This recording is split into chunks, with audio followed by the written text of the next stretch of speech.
gentleman from Washington rise. I have an amendment at the desk. The clerk will designate, or excuse me, the clerk will read. Amendment number 12, printed in the congressional record, offered by Mr. Inslee of Washington. For what purpose does the gentlelady from Illinois rise? And I reserve a point of order against this amendment. Point of order is reserved. Gentleman from Washington is recognized for 5 minutes. Thank you.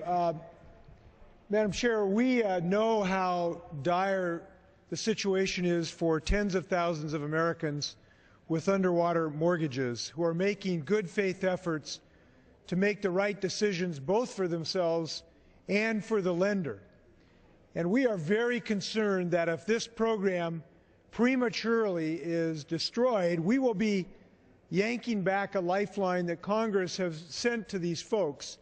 And of course, this is important because it's not just the people who own these homes that are underwater right now that are affected by the housing values, but all of us are, because that housing debacle has affected employment in the construction trades and the real estate industry broadly. We all have a stake in this issue.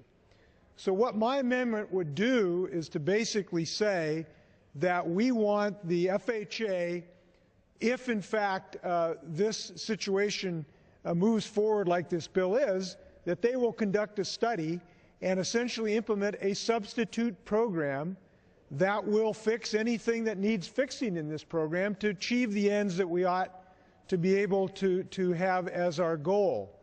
Now, the basic underlying theory of our amendment is simple. Before you take away a lifeline from some American to solve a problem that thousands are experiencing, come up with a substitute, come up with an improvement, come up with an alternative, and that's what our amendment simply says. If we're going to eliminate this program in its current embodiment, let's come up with an alternative and have it implemented in a way that we keep this lifeline out there.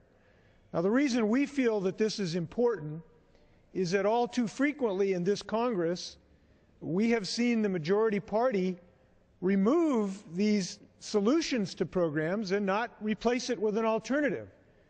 We've seen this in health care, where they have wanted to remove a health care program, arguing it's ineffective or they think they have a better program, but not come up with a substitute to replace it.